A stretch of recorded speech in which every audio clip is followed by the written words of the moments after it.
mga ka-goat farming, JC De Guzman of Alpha Adventure Farms. Meron akong bagong ibabahagi sa inyo. Ito ay hindi na ito bago, pero it's still relatively new dahil noong 2022 pa lang ito na ipalabas ng government, no? Yung updated na scales of goat farming. Dati kasi bago 2022, tatawagin kang backyard raiser or smallhold farmer kung ang bilang ng babaeng kambing mo ay nasa 1 hanggang 5. Binago na yon. Magmula doon sa yung backyard raiser nga na term, binago na. Hindi na siya backyard ngayon ang tawag. Ang tawag ngayon ay smallhold farmer na, hindi na backyard raiser. Smallhold na. So, as of 2022, ito na yung pinakabago na inirelease ng government. So, 3 scales pa rin yan. Kapag ang bilang ng babaeng kambing mo ay nasa 1 to 35, 1 hanggang 35 babae, hindi na pinag-uusapan kung matanda na ang doe or kakasilang pa lang, basta babae yan, at pumasok sa range na 1 hanggang 35, ikaw ay tatawaging smallhold goat farmer or smallhold goat raiser. Basta 1 to 35 ang babaeng kambing mo, regardless of age. Kapag naman ang bilang ng babaeng kambing mo ay nasa 36 hanggang 100 heads, again regardless of age, ikaw ay tatawaging semi-commercial goat farmer or goat raiser. Kapag mahigit 100 pataas na, ikaw ngayon ay isa ng commercial goat farmer. So dati-rati medyo mababa yung requirement para ikaw ay mapabilang sa mga commercial goat raiser. Pag pumalo ka lang dati ng mahigit 25 ang babae mong kambing, commercial goat raiser ka na. Ngayon 100 mahigit muna dapat ang babaeng kambing mo, regardless of age, regardless of breed, para ikaw ay matawag na commercial scale. So ano ito, parang paborito doon sa mga medyo malaki-laki ang size ng kanilang herd, para hindi sila masubject doon sa mas striktong barangay, city or municipality or provincial ordinance patungkol sa pag-aalaga ng kambing, lalo't higit kapag ikaw ay pumasok na sa commercial scale. Ayan, hindi sila magiging masyadong stricto sa'yo. Dito sa Alpha Adventure Farms, kapag tinotal ko lahat ng mga babaeng kambing from various sub-farms, ay papasok sa commercial. Pero since each sub-farm is treated individually, pinapanatili ko, I make sure na nasa hindi tatawid sa commercial scale.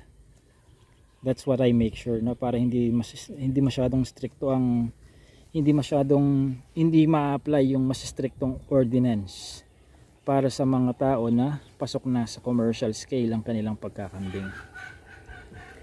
So yung mga ordinances na yan, dapat nyo i-consider ang mga yan kapag kayo ay mag-aalaga ng mga kambing, especially kung business ang purpose, or kung isa ang business sa mga objectives ninyo ng pag-aalaga ng kambing. Dapat ay wala kayong bina-violate doon sa mga ordinances, magmula sa barangay ordinance hanggang sa municipality, city or provincial ordinance ninyo. That's why it goes without saying that you need to keep yourself updated doon sa latest ordinances sa lugar ninyo, dahil sayang naman ang effort. Halimbawa, kung pinarating nyo na ang mahigit 100 babaeng kambing, pagkatapos meron pala kayong nababiolate na ordinance, whether sa barangay, city, municipality or province, abala pa yon. Baka mag-cause pa ng unnecessary expenses yon pagka ganun, no? So checkin ninyo yung mga ordinances. Pero kung magba-backyard lang kayo, halimbawa hindi naman lalampas ng 35 yung bilang ng mga babaeng kambing ninyo, Hindi masyadong ano yan, mabusisi yan. Ang aalamin na lang ninyo nun ay yung city ordinance ninyo, barangay ordinance rather. So punta lang kayo sa barangay hall, magtanong kayo doon, no? Para magreklamo man ng kapitbahay ninyo, halimbawa kung wala naman kayong bina-violate doon sa barangay ordinance, como kayo ay smallhold goat farmer lang halimbawa, hindi mauunsyam ang pag-aalaga nyo ng kambing nun. Okay, so now paano naman, for sure may itatanong kayo, paano naman kung 50 ang lalaking kambing pagkatapos ay 50 rin ang babaeng kambing, o ilang palampasin natin na 60 na lang, sige 60 ang babaeng kambing, 50 ang lalaking kambing halimbawa lang ha. So matotal 110 heads lahat. Ikaw ba ay isang commercial scale na o semi-commercial pa rin? Ano sa tingin niyo ang sagot? Ang sagot doon ay kayo ay semi-commercial goat farmer pa rin, dahil etchapuera sa pagbibilang, ang bilang ng mga lalaking kambing, babaeng kambing lang ang basihan sa pag-identify kung nasa ang scale na ang isang Pilipinong nag-aalaga ng kambing. Okay, so again, regardless of age, at hindi kasama yung bilang ng lalaking kambing. Ganun din yan sa sa pag-aalaga ng mga manok, kung papasok ka ba sa smallhold, semi-commercial or commercial, no? Yung mga hens ang binibilang, kung yan ay mga layers. Well, of course, layers nga lang naman, may rooster na layer, ano? What I'm trying to say is yung kabuuang population ng iyong flock sa chicken farming. Pag sinabing chicken farming kasi po, pwedeng combination yan ng layer business at saka ng broiler. So on another video, pag doon ko na lang i-discuss yun, no? Meron ding sariling eskwela or sariling scale kasi ang sa chicken farming hindi katulad sa goat farming.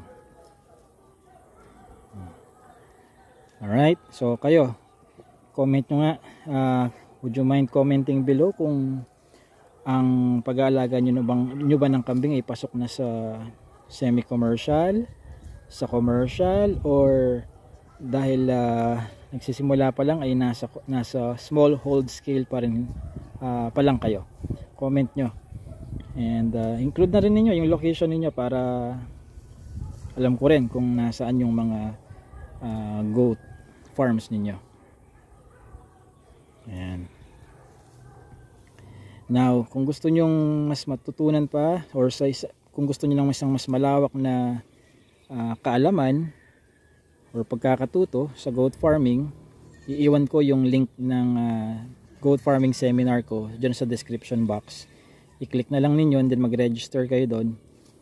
Within the same day or within 24 hours, magkaka-access kayo at mapapanood nyo na yung 4 na oras na video. Lahat ng mga programa ko mapapanood nyo doon at malalaman ninyo, take down notes at i-apply nyo ang mga yon. That's the way para ma-replicate ninyo kung ano yung mga ginagawa ko sa Alpha Adventure Farms in terms of goat farming. This has been JC De Guzman of Alpha Adventure Farms.